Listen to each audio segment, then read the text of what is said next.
हर संघर्ष बाहर से शुरू नहीं होता। कुछ युद्ध हमारे भीतर जन्म लेते हैं। ना कोई शोर, ना कोई घोषणा, बस एक धीमी सी भावना, मैं हूं और मैं ही सही हूं। यही अहंकार है और इसी अहंकार की कथा है त्रिपुर। कथाओं में कहा गया है त्रिपुर एक नगर नहीं था। त्रिपुर 3 नगरों से बना था। पहला नगर लोहे की दीवारों से घिरा अधोलोक में स्थित। दूसरा नगर चांदी की दीवारों वाला पृथ्वी पर स्थित। और तीसरा नगर सोने की दीवारों से सुसज्जित स्वर्ग में स्थित। 3 नगर, 3 स्तर, 3 अस्तित्व। ये नगर केवल स्थान नहीं थे, ये चेतना के स्तर थे। अधोलोक का लोहे का नगर, शरीर का अहंकार, मैं बलवान हूं इसलिए मैं हूं।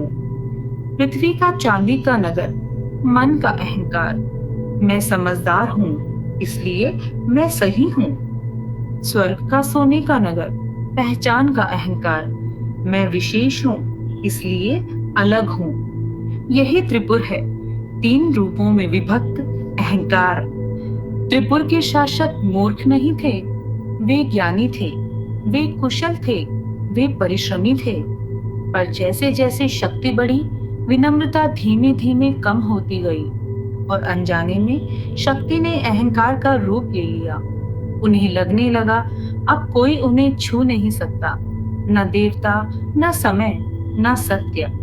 शिव यह सब देख रहे थे। उन्होंने तुरंत हस्तक्षेप नहीं किया, उन्होंने कोई दंड नहीं दिया, क्योंकि अहंकार समझाने से नहीं टूटता।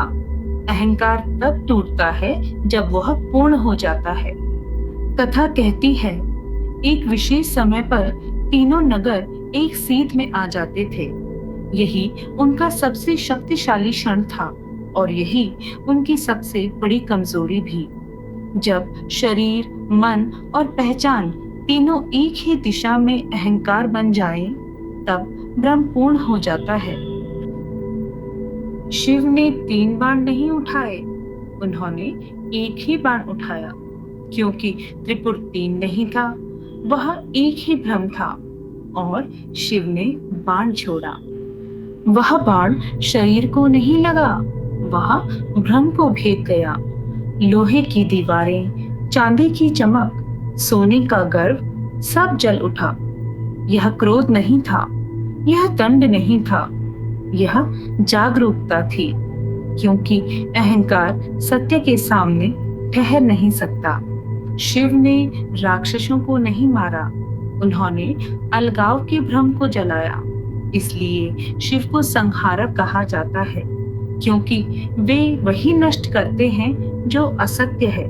आज त्रिपुर किसी कथा तक सीमित नहीं है, वह हमारे निर्णयों में आकार लेता है, हमारी अभिव्यक्ति में स्वर पाता है और हमारी मौन स्वीकृतियों में चुपचाप बस जाता है। शिव आज भी किसी को दंड नहीं देते, वे प्रतीक्षा करते हैं उस पल की जब भीतर की जकड़न अपने आप ढीली होने लगती है, क्योंकि जागरण किसी निर्देश का परिणाम नहीं होता, वह भीतर धीरे धीरे स्वयं घटित होता है। जब हम ठहरना सीखते हैं, देखने का साहस करते हैं और पकड़े हुए को बिना संघर्ष छोड़ना स्वीकार करते हैं, तभी उसी शांति में शिव उपस्थित हो जाते हैं।